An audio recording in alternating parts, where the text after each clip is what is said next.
For number 10, we have the comedian London Hughes. London took it to X, formerly known as Twitter, to share how she always knew to keep a distance from Brand, who she claims was a self-confessed addict when it came to women and seeking intimacy. She stated, "I was newly signed with Russell's agent at the height of his career. I was a huge fan of the man, so excited to meet him. But my first day at the agency, I was told unprovoked that I shouldn't sleep with him under any circumstances as he likes to pursue women, have intercourse with them." She continued by saying, "But as soon as he had intercourse with them, they'd make him feel sick and he didn't want to be around them anymore, so he would have them fired or dropped from the agency. It had happened several times in the past. I was 22 at the time, did what I was told, and completely avoided him. This is not some cheeky misunderstood man. I am not shocked by the documentary at all. I believe everything those brave women said." London's statements proved there was a power imbalance when it came to other women and Brand. These girls were probably scared they would lose their job if they came forward, or worried no one would believe them. At number 9, we have the crew at Big Brother. Russell was actually representing Big Brother's Big Mouth on Channel 4, ironically, from 2004 to 2006. Well, now the crew members who worked alongside Brand have come forward to discuss his behavior on set. These employees were working for the production firm Endemol while this was occurring. Well, now these ex-employees have come forward to actually call Russell Brand a pimp. Brand would allegedly ask the showrunners to go to the audience members he found attractive and ask for their information in order to meet up with them afterwards. There is not only a power imbalance when it comes to Russell and the staff, but also the audience, which makes this whole situation even trickier. The ex-staff member stated, "We all knew he was a predator. There is no denying that he was involved in a lot of complicated sexual situations." Another staff member described the workplace environment as a free-for-all due to everyone being culpable, as they all knew how he was like. Another stated, "I distinctly remember getting phone calls from women in tears the next day saying they'd met up with Russell. It was like we were taking lambs into slaughter. We were basically acting like pimps to Russell Brand's needs." Another showrunner, who was 24 at the time, claimed Russell flashed her in the dressing room. This whole situation, if true, is devastating, as I'm sure the staff members felt compliant as he was such a well-known public figure and their jobs were probably at risk. In our 8th spot, we have Daniel Sloss. This comedian, actor, and writer was apparently one of the first to publicly speak out against him. Hundreds of sources who have worked with Brand, including other comedians and celebrities, were asked to speak up about Brand for the documentary, but Sloss was the only one who was willing to speak on record. He revealed how several women comedians were in a WhatsApp group chat together where they would warn each other about Brand. Sloss stated, "I know for many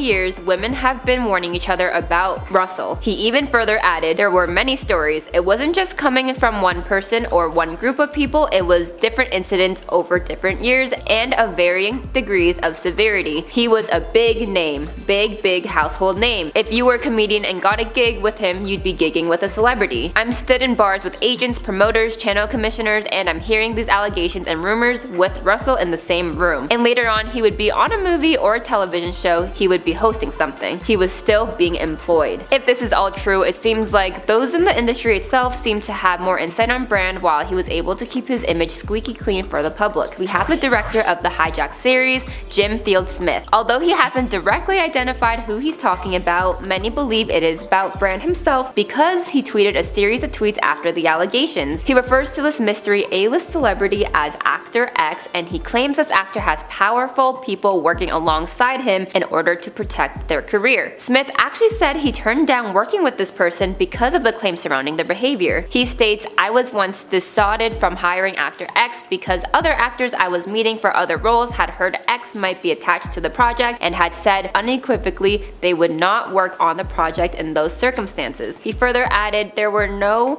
criminal allegations against X, but rather a pattern of behavior that several people had either noticed or been personally subjected to." When I asked these people why this wasn't common knowledge, they said that speaking up didn't seem like it would make a difference. He continued to say, "This was really troubling. After not much deliberation, the casting director and I decided not only to cease negotiations with X, but also, more importantly, to be very open and honest about why we were doing so." If Smith is referring to Brand, it means they have addressed these claims to him, which is troubling because it seems like he has a repeated pattern, as many feared him behind the scenes. At number 6, we have the anonymous former model. This ex-model, although anonymous, has shared her alleged experience she had with Brand as she spoke with The Sun. She met him back in a bar in 2005 located in Primrose Hill, and she claims to have told him to leave her alone, but he proceeded to follow her onto the streets as she says he grew increasingly increasingly creepy. While walking through the streets of London, Brand was following her while she was walking alone. She shared how it felt like a lifetime. Russell then apparently shouted at her and stated,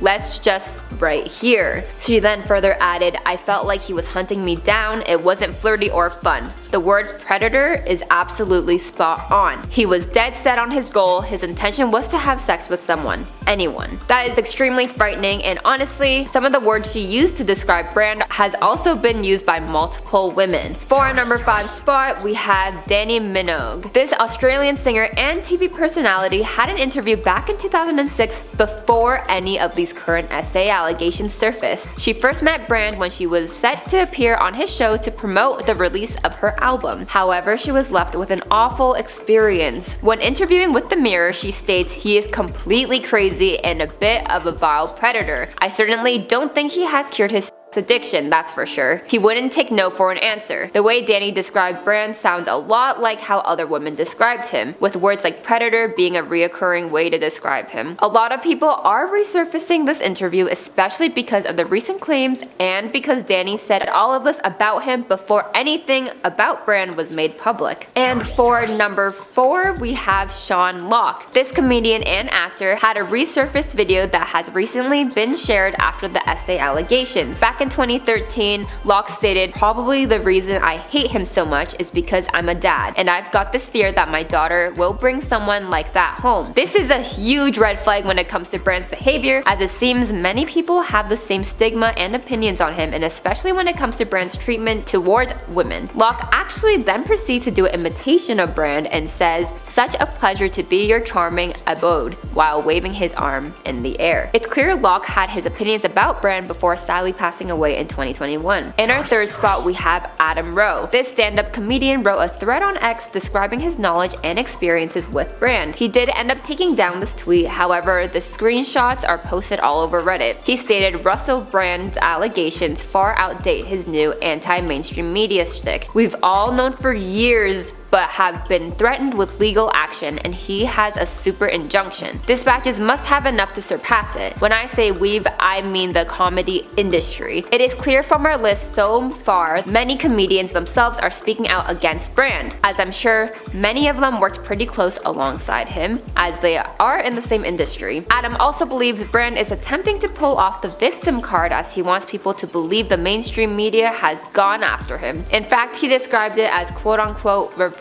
engineered, as he believes he's known for a long time and has been preparing for this moment and spent his recent years putting up an anti-mainstream media persona. At number 2, we have comedian Sam Avery. He actually took it to X, formerly known as Twitter, to share his opinions on the ongoing SA allegations against Brand. He wrote, "People talking about Russell Brand like he's the only person to ever question the establishment, big pharma, etc. Nah mate, he's just the one with good cheekbones who uses long words that make you feel intelligent. The dude's less authentic than AstroTurf." Sam made it pretty clear where he stands with Brand, as he has now publicly said in the statement about why he doesn't like Brand and suggests why people are still supporting him amid the SA allegations. In our 1st spot, we have Katy Perry. Of course she would be on this list, as she was once married to Brand back in 2010, but Brand actually filed for divorce 14 months later through a text message. It actually gets worse, as he sent this text message right before Katy was set to perform, and this moment was captured on camera. You're able to view this footage through the documentary called Katy Perry, Part of Me, as we see Katy getting emotional as she gets the news but quickly has to put on a smile as she hits the stage. Well, this singer had an interview with Vogue back in 2013 about her relationship with Brand and said, "He's a very smart man, a magical man, and I was in love with him when I married him. At first when I met him, he wanted an equal, and I think a lot of times strong men do want an equal, but then they get that equal and they're like, I can't handle the equalness. He didn't like the atmosphere of me being the boss on tour, so that was really hurtful, and it was very controlling, which was upsetting." She then added, "Let's just say I haven't heard from him since he texted me saying he was divorcing me." Katy has also discussed how she felt about the divorce and stated, "I felt a lot of responsibility for it ending, but then I found out the real truth, which I can't necessarily disclose because I keep it locked in my safe for a rainy day. It's clear the two weren't right for each other, as it seems Katy has gone through an emotional roller coaster while in a relationship with Brand and even after. Although she hasn't commented on the current situation, it's clear the relationship dynamic these two had was harmful and damaging towards Katy. Although these are all currently just allegations, the Sunday Times has reported multiple other women have been coming forward with even more allegations against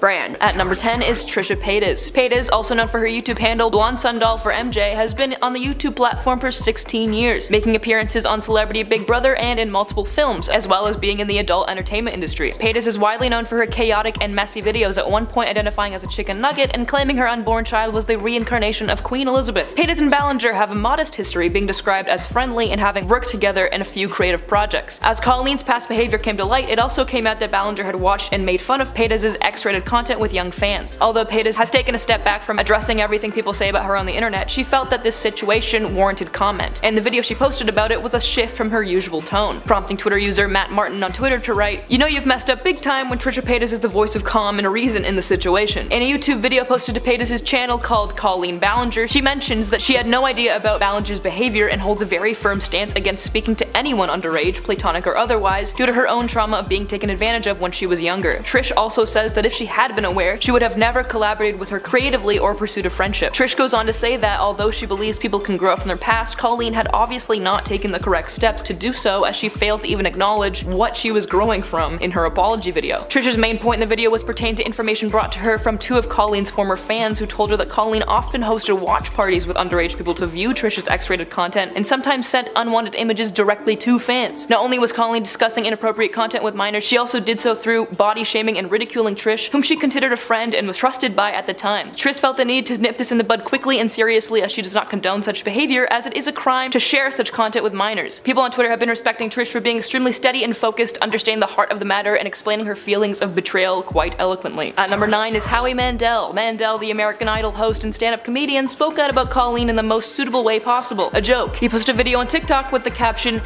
#sorry, #music, #singing. How more perfectly could we sum up the situation, truly. The TikTok pictured Howie with an acoustic guitar, beginning the video the same way Colleen did. "They told me not to say this, but nobody said not to sing this." And continues the video by singing his apology for posting a video of a prolapse on his TikTok seemingly unknowingly, because in the song he claims to have not known what that is. Personally, I think Howie's apology was a lot more sincere, maybe because a sung-through apology would have been more appropriate for posting something kind of gross than manipulating young fans. At number 8 is Adam McIntyre. A pioneer in speaking out about Colleen Ballinger, former fan Adam McIntyre has served as a primary source to her exploitation and misconduct, and thus has developed quite a bit of newfound notoriety after coming forward with Colleen's past. After her bizarre apology, Adam took to YouTube, posting a video aptly named "Colleen Ballinger Responded," which she most certainly did. The description of the video parrots a tweet he posted a few days ago that read, "As much as Colleen discredited and made fun of me, I'm glad her video did one thing, show you all exactly the type of evil woman she is, that a lot of us have experienced over the past few years behind the scenes. The mask has slipped, everyone meet the real Colleen Ballinger." The video posted is a recording of a live stream, as Adam says he couldn't stand watching Colleen call him a liar alone and would rather do it with his family of viewers. In this live stream, he voices his disbelief of what the apology exactly was. He is obviously torn up about the fact that she couldn't even give him and other fans that were mistreated by her a private apology, even after revealing that he told her he'd stop talking publicly about the controversy if he were to receive one, or even the favor of respecting their concerns. Instead, Ballinger decided to completely refuse to respond to anything that was said, which left Adam visibly and unsurprisingly stunned throughout the live stream. Coming in at number 7 is Jeffree Star. The beauty guru, YouTube vlogger, and former singer's past is absolutely not scot-free. In fact, his entire career up to this point barely leans towards a successful makeup brand, but instead has been built upon controversies of being ableist, racist, alongside his own allegations of assault. And these instances barely scratch the surface of what Star has been capable of doing in his 16-year career. But I guess this gives him jurisdiction to call out Colleen's behavior, because he sure is well versed in being problematic. On a TikTok livestream with fellow YouTubers Rich Lux and Eugenia Cooney, he discussed Ballinger's presence online. Although he says he doesn't read drama online anymore, he felt the need to say that he never met her, never followed her, and never gave a damn about her. He added that he is horrified and shocked by the things he's seen about her, mentioning that she is a sick person, reiterating again that he is not a fan. Nothing we haven't already heard, but I'm glad we now have Jeffree's take on the situation. At number 6, we have H3H3's own Ethan Klein. The podcast host, clothing brand entrepreneur, and YouTube vlogger offered a snide comparison between Colleen and another nefarious YouTuber. Although Klein just went public with his decision to go on a 3-week hiatus, which some have speculated to be the reason why Colleen decided to post her apology when she did. He couldn't help himself from saying something. So I guess her effort not to receive his reaction was in vain. In a quote tweet replying to Pop Crave, which is Colleen's now infamous quote, "The only thing I've ever groomed is my 2 Persian cats," which is in context to the grooming allegations, a really stupid joke, Ethan replied with a picture of the already cancelled YouTuber Shane Dawson and his cat Cheeto. The Shane Dawson cat situation was one that takes Colleen's quote pretty literally, and I won't get into specifics, but Shane sure did in a 2015 podcast where he reveals that he did some pretty messed up stuff to his cat when he was 19. The audio from the podcast resurfaced a few years later, which caused people to, unsurprisingly, start questioning Shane about his past actions, to which he replied with a 4-part Twitter thread disputing that his words were simply a joke. In our number 5 spot, we have YouTuber and musician Emma Blackery. Blackery took the YouTube trending page by storm in 2013 when she released her ukulele track entitled My Thoughts on Google+,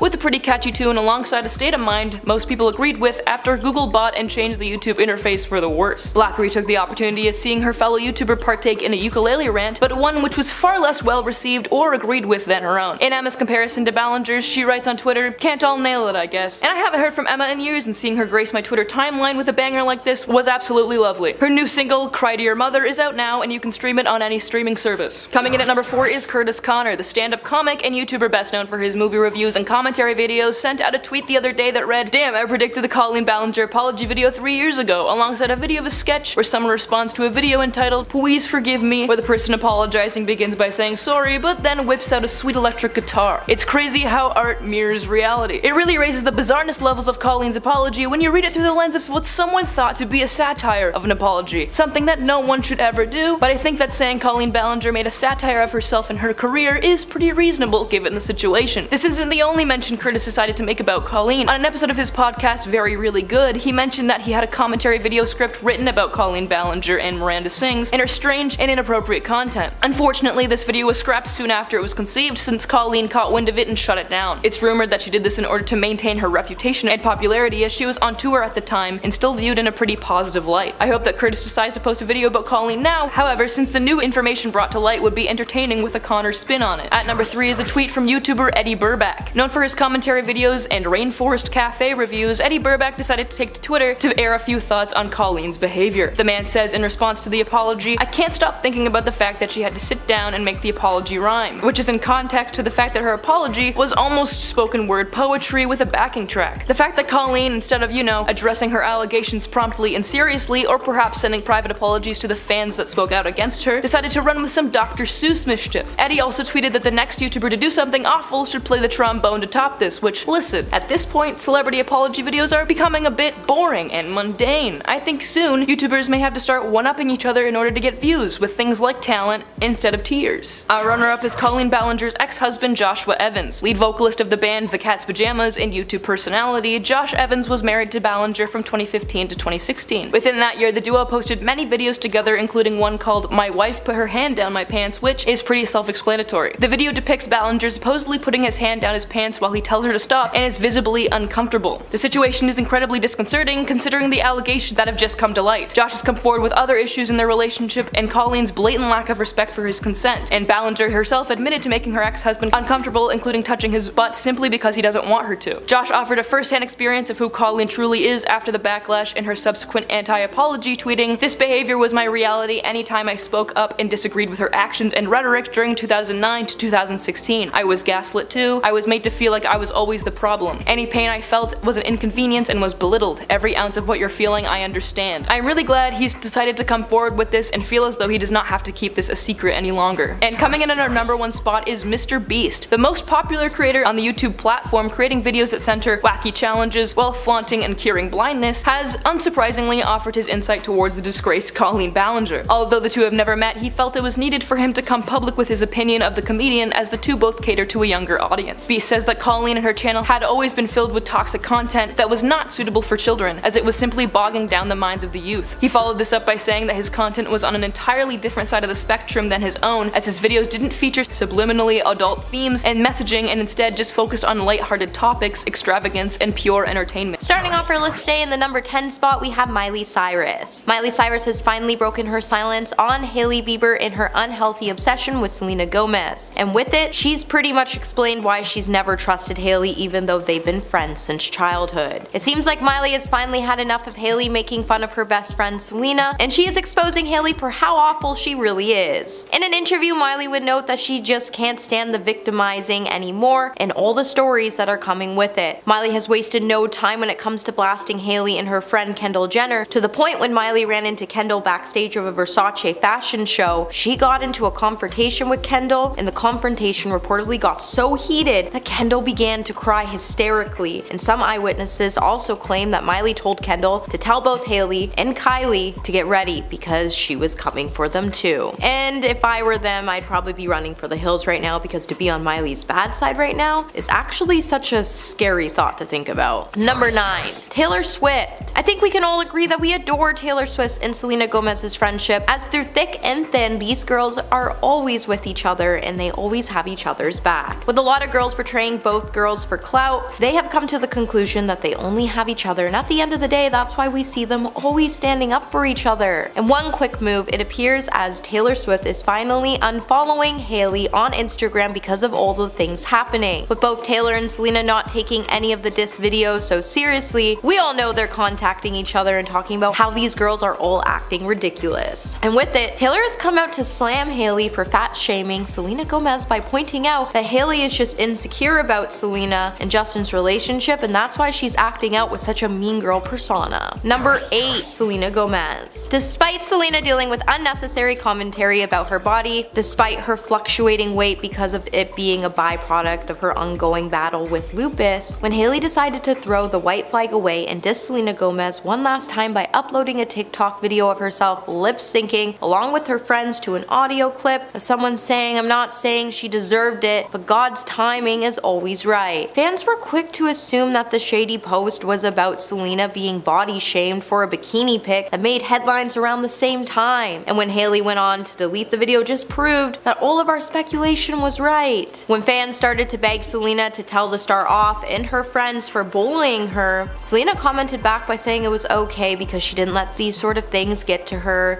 and get her down, before telling everyone they just needed to be nice to everyone. And then even after telling Hailey off, Hailey still went on to beg Selena to ask her friends and her fans to stop bullying her, and it proves that Selena is the type of person who will always take the high road even when she's treated wrongly. Hey my little peaches, are you liking this video so far? If so, don't forget to give it a thumbs up and subscribe to the channel. Coming in number 7, we have Jeffree Star. With Jeffree Star being the king when it comes to inputting himself in any celebrity drama, it was only a matter of time before we saw him take to his social media to spill his thoughts on where he stood when it came to Selena and Hailey's feud. And let me tell you, he definitely didn't disappoint us when he came out to throw some major shade Hailey's way. Jeffree definitely came out in full force to announce he was a Selena fan, and in the process, he decided to drag Hailey's skincare brand through the mud after he straight up threw the skincare products in a bin after he received the package following Paris Fashion Week. He then ate and left no breadcrumbs after he went on to say that there was no bullying allowed in his home, when he went on to call Hailey Bieber a nepto baby who uses daddy's money. But he definitely forgot that her daddy no longer has money, as he filed for bankruptcy and one of his houses foreclosed. So it means she's just using Justin Bieber's money. Number 6.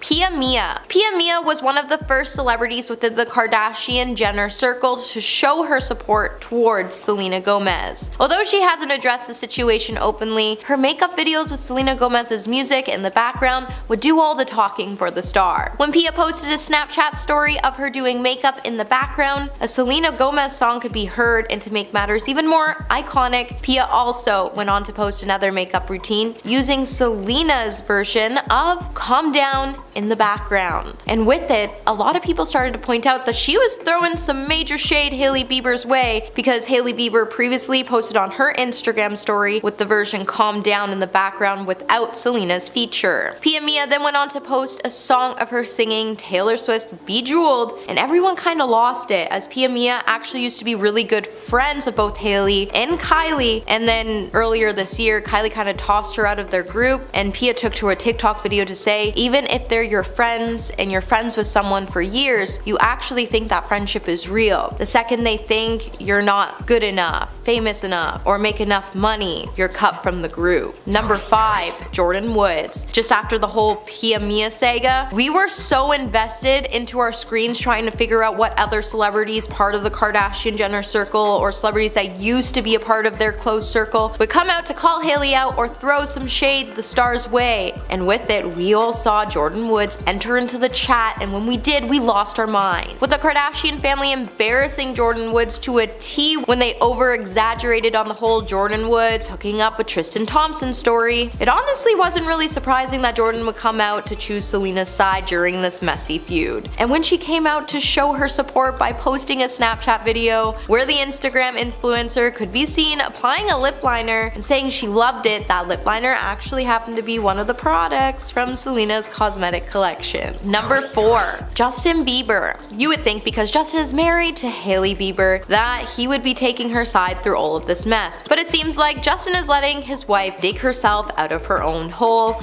and with it a lot of rumors are trickling down the grapevine, and it seems like there's trouble in paradise as Justin is completely upset with Hailey's actions, especially after he begged the star not to be friends with Selena in the first place, you know, when they waved their white flag a couple months ago, as he knew something like this was going to happen. And with Justin's sisters and mother also seemingly taking Selena's side, it makes you wonder what kind of conversations the family is going to have during Easter dinner, or if Hailey is going to be invited to the Bieber family outings going forward. What makes things even more interesting is that apparently Justin even sent Selena flowers back in 2022 for the SAG Awards, and after that, this is when we saw Hailey start to post sneak diss videos, and we only just realized after the Jenner sisters jumped into all of the fun. Oh, to be a fly on the wall in the family Bieber group chat. Number 3, Lady Gaga. Leave it to Lady Gaga to prove that she's just as beautiful on the inside as she is on the outside. With Lady Gaga being one of many celebrities that has come out to support Selena Gomez in her TikTok video where Selena showed that she accidentally over-laminated her eyebrows, when Selena went on to compare herself to Bella Hadid, saying she wished she was as beautiful as the model, just in the height of Hailey Bieber and Kylie Jenner making fun of the model by posting photos of their eyebrows. Just as Selena was pleading for everyone to stay kind before she deleted her social media accounts to take a break, Lady Gaga would jump into the drama by choosing Selena's side, and in the process she would even show the singer her love and support by telling Selena, "You look and you are beautiful inside and out, and one of my favorite ladies alive." And just like that, it would remind Selena that she can't help the fact that she was born this way and that she deserves nothing but happiness, love, and support. Number 2, Jennifer Stone. It's not really shocking to see Jennifer Stone come out to support Selena through all of this mess, as let's face it, they were on Wizards of Waverly Place together, and in the show Jennifer played Selena's best friend, and with her support it would go on to show that Harper and Alex were just as good friends on the show as Selena and Jennifer are good friends off the show. And in a 6-second TikTok video posted to Jennifer's account, Jennifer would lip sync over an audio that was originally said by actress Jamie Lee Curtis telling people to keep their mouths shut. In the video we would see Jennifer lip sync over Jamie's words when she said, "People should shut the F up, back the F off, and let this woman shine her light." And if the post couldn't get any more iconic, Jennifer even went on to caption her post by saying, "When people try to mess with my people," and it included various hashtags like #backoff. So think about that next time you want to mess with one of Jennifer Stone's friends. And coming in at number 1 today, we have Pattie, aka Justin's mom. So when Pattie, aka Justin's mom, entered into all of the drama, let me tell you, her input has been a bit murky at best, but it's clear that out of everyone's side, she is clearly supporting Selena Gomez's. And in the process, it probably has Hailey Bieber icing her burn. So when fans started calling out Justin's mom for apparently liking and unliking a tweet from Popface, where in it Selena would announce that she would be taking a break from her TikTok account after the whole eyebrow and Hailey Bieber situation, Pattie would then head over to her Twitter account to say, "Hate is ugly, don't be ugly." And she did it without any context or tags, but if you take my opinion, I genuinely believe out of all this takeaway, she was supporting her son's long-term ex. Coming in at number 10, the first celebrity will be Martin Short. Now, Martin Short, who was interviewed alongside whoever, isn't a recent call-out. In fact, not many celebrities have negative things to say about Fallon currently amidst all the controversy. Rather, when they have had things to say to the man, they all tend to do it in the moment, as will be evident by many of the circumstances on this list. However, following the reports that Fallon allegedly created an ugly environment behind the scenes on The Tonight Show, a resurfaced clip of Martin Short calling him out for being fake started making the rounds on Twitter. And I gotta say, Martin went in, telling Jimmy, "This is the great show on television because there is no host in late night that pretends to care the way that you do." While Jimmy awkwardly laughs and thanks him, Martin continues to say, "I mean, no one captures phoniness the way you do. It's a gift." Steve Martin decided to chip in, since he was the other guy at the interview, adding, "Yeah, when I'm at home watching the show, which is rare, I think for somebody who does a certain substance, your teeth look great." And because the two hadn't dug Jimmy enough, Short adds in the finishing touch of, "You prove that tall, handsome white men can make it in show business." You may be wondering, did Fallon prompt this roast in any way? Actually, no. The interview with the two men only makes it 45 seconds in before they start going off on him, which is why Jimmy kinda awkwardly sits there and takes it. Number 9 will be Tina Fey. Kind of. Again, she's not really calling him out, but similar to the Martin clip, an excerpt of her 2011 memoir, Bossy Pants, is going viral thanks to New Yorker editor Aaron Overby, who tweeted it alongside a caption that Fey had Fallon dead to rights. In what's described as one in a series of love letters to her best friend Amy Poehler in the book, Tina describes a situation for early in Amy's career on SNL, which started in early September of 2001. Amy and a team of writers were doing a read-through of an upcoming bit, shooting off ideas, and Amy, as Tina describes, was doing some nonsense with Seth Meyers and did something vulgar as a joke that was dirty, loud, and unladylike. Fallon, who as Faye mentioned was the star of the show at the time, took offense to it. Apparently trying to lighten up how he delivered his criticism, he decided to deliver it in a faux squeamish voice saying, "Stop that, it's not cute, I don't like it," some shit like that. Amy apparently picked up on the fact he was actually bothered under his attempt to be funny about the complaint, and Tina described that she stopped, went black in the eyes for a second, and responded, "I don't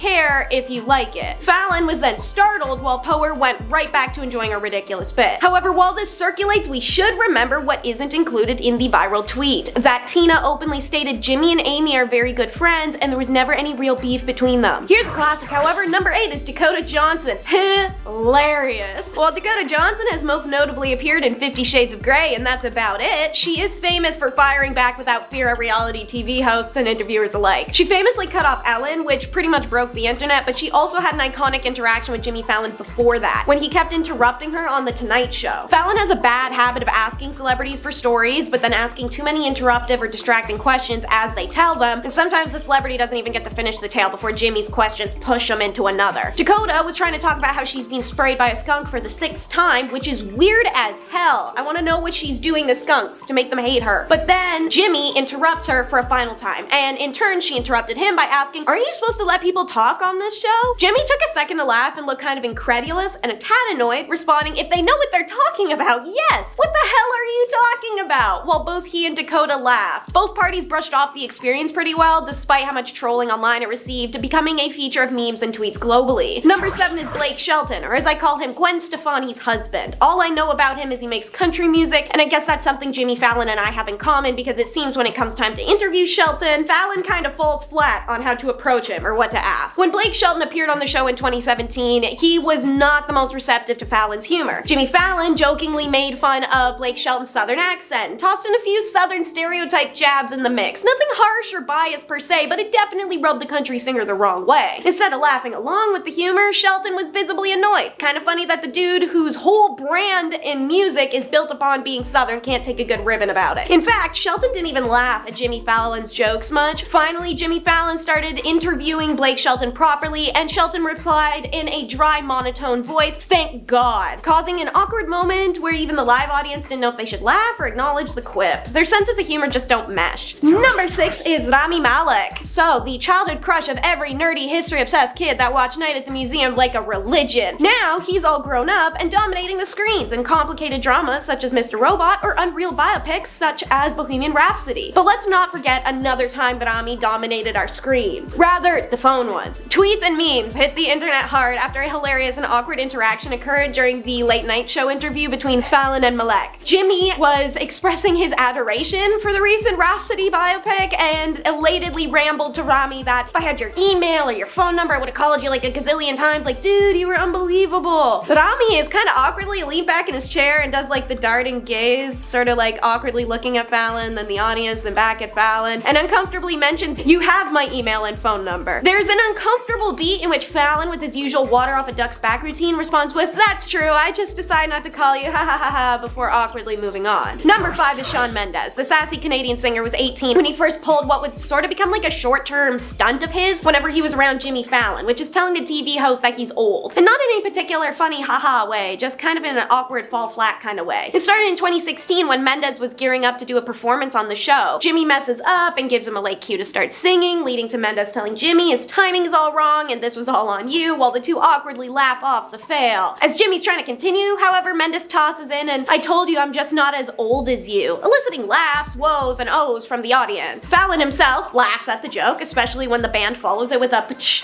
or rim shot, and Jimmy manages to work with that first insult, replying, "Son, don't talk back to your father like that, don't talk back to your dad like that, go to your room right now." Mendes, however, doesn't take the cue to kind of back off and keep doing their actual bit that's planned, and awkwardly keeps rolling with his roast of the host. It doesn't mean "you don't look old, you're fine, you just are old, I'm just very young." It seemed to be the last of it, but only a few minutes later when Fallon comments, "That is a hit song right there," in regards to Mendes singing of a tweet, he abruptly tells Fallon, again, no context, "You sound like my grandfather," which goes ignored and uncomfortable by the audience and Fallon. Number 4, John Oliver.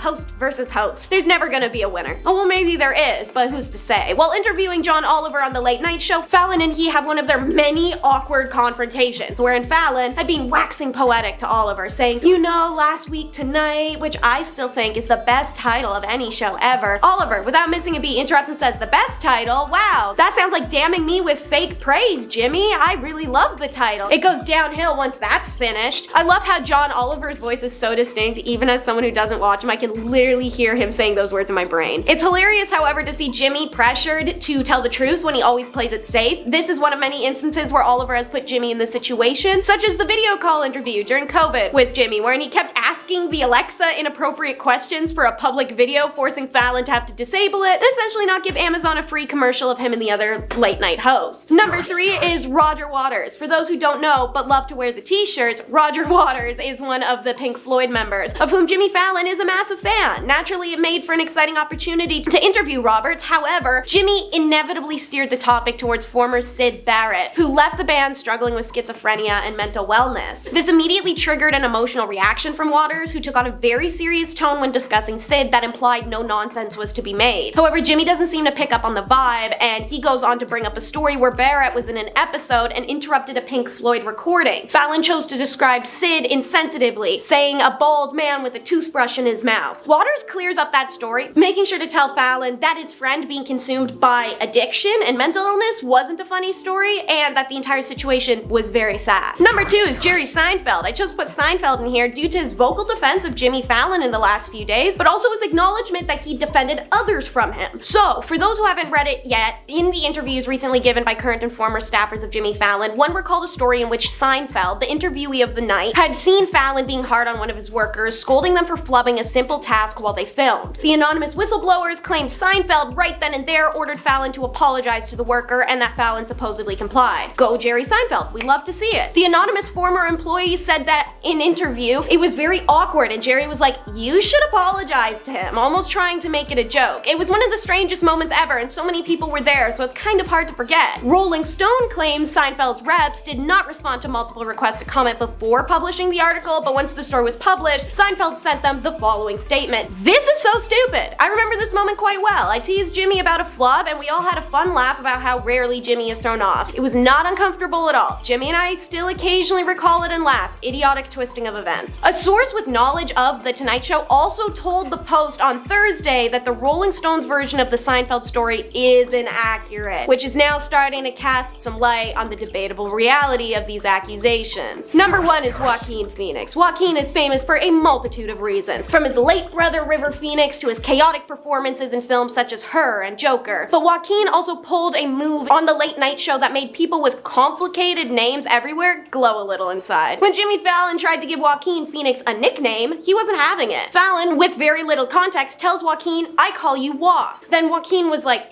Why? Fallon laughs and says, well, your name's Joaquin, and I feel like that's too long for me. Joaquin, looking extremely unimpressed, replied without hesitation that you can handle it. I feel like you can handle it. You do a monologue every night. Dude, let me say thank you, Joaquin, on behalf of myself and everyone out there with a unique or foreign name. It gets very old and very offensive when people don't try to pronounce it, would rather just assign you a nickname for their own comfort and convenience. People often describe the entirety of this interview, as well as the memory game instilled at the beginning, as vague evidence towards Joaquin disliking Fallon as a whole, especially after this point in the interview where he remains cold, aloof, and distant with the man. At number 10 is obviously the prenup blackmail. Before getting married last June, Britney Spears and Sam Asghari signed a prenup agreement which many say was in her favor. The contract stated that any money made before the marriage was protected, meaning that Sam wouldn't see a dime of that circus money. But after filing for divorce last Wednesday, Sam seemed to have some second thoughts about signing this agreement, releasing a threat to blackmail Spears if she does not agree to renegotiate, allegedly saying that if he was not financially compensated for the divorce in way of spousal support and reimbursement for attorney fees, he will leak, quote, extraordinarily embarrassing information about the singer. Many people have begun to speculate that this abrupt change of pace is a show of Sam's true character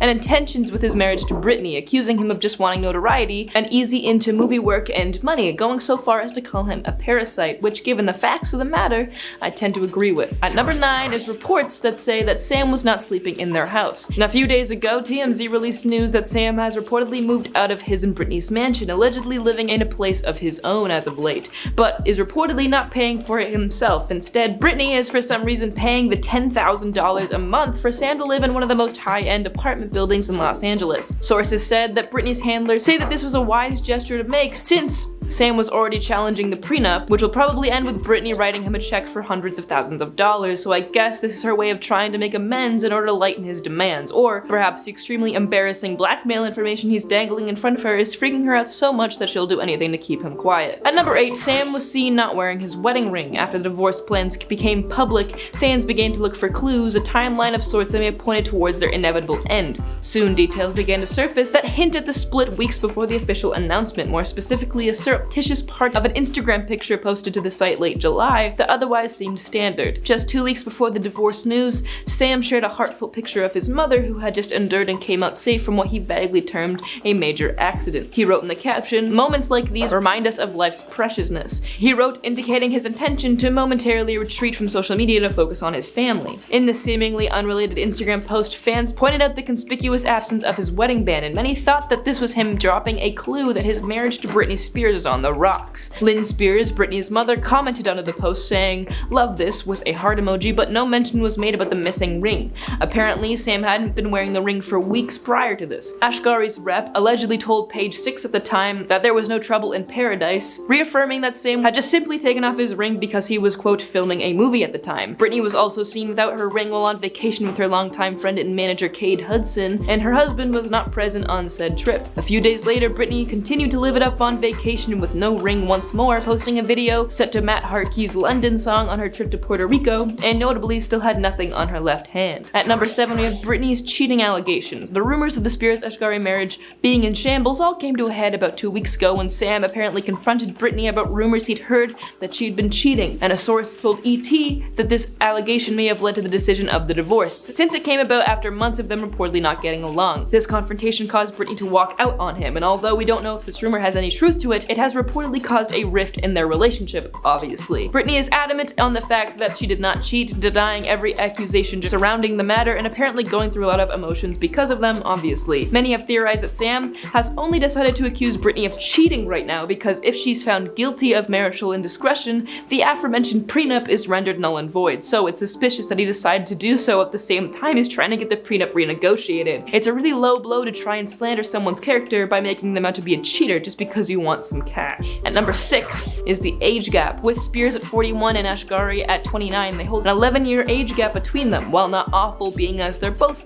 adults, many fans speculated that this difference in age would eventually prove difficult for them. Although the couple said time and time again that this gap had no negative effect on their relationship, since in 2022, Sam took to Instagram while celebrating his birthday, sharing a sweet photo album of him and Britney, poking fun at their difference in age in the caption. However, even after clarifying that the gap isn't an issue, many have begun to discuss how it's hard to believe that a younger man could want to be with an older woman without any sort of financial or fame-seeking agenda. Obviously, this whole thing has roots in ageist and sexist ideologies, which may have people subconsciously believing an older woman holds less value than a younger one, and thus couldn't possibly be true that Sam truly loves her. But watching the divorce roll out and his behavior surrounding the prenup, it seems that Sam using Britney for his own gain may have been the case after all, which is incredibly distressing to watch. At our halfway point, we have Sam's cheating allegations. Although Sam was the one to accuse Britney of, and now understood to be baseless ideas of her being unfaithful to him before moving out of their home, it's now been brought to the light that the FemXMB designer Morgan Osmond claimed she was in a relationship with Sam back in 2017, just weeks after he and Britney started dating. The designer posted and then quickly deleted an Instagram of her kissing Sam and claimed that he was just using Britney. The claims were then reposted by a fan on Twitter who wrote, quote, "Remember when Sam Asghari cheated on Britney Spears with Morgan Osmond? She even came with pictures and video receipts.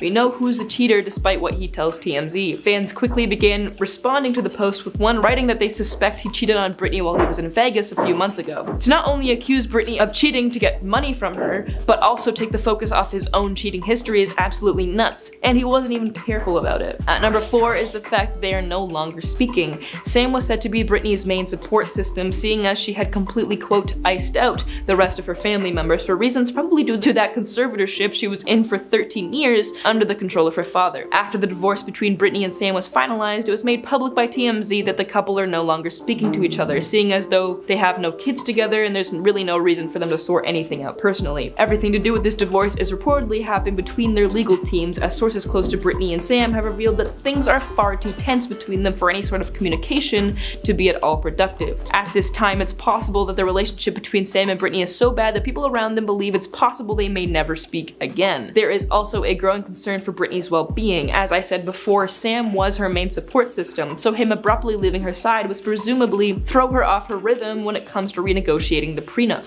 At number 3 is Sam's hypocrisy. Reports that Sam just couldn't handle Britney anymore began surfacing earlier this year. Back in January, Britney and Sam were having dinner at Joey Restaurant in San Fernando Valley. Patrons immediately recognized her and started filming, which is allegedly what drove her to her subsequent erratic behavior. Eyewitnesses said that Britney started acting manic and began yelling and talking incoherently. Sam decided he had had enough of it and stormed out of the restaurant. Video obtained by TMZ shows Britney seated alone at the table and talked what people described as gibberish. Britney left the restaurant with her bodyguard, who had to return to pay the bill. Weeks before the divorce announcement, Sam was said to be, quote, at his wit's end when it came to Britney's erratic behavior, although publicly defending her from critics during the Free Britney movement. He was incredibly frustrated with her in private, which is hard to hear knowing that he had so widely supported her during her recovery journey, and slammed the Britney Spears documentary for being disgusting and sensationalized, going on to accuse those who took part in it as using Britney as a money-making machine, which in hindsight is a bit hypocritical. Our runner-up on this list is their blowout fights.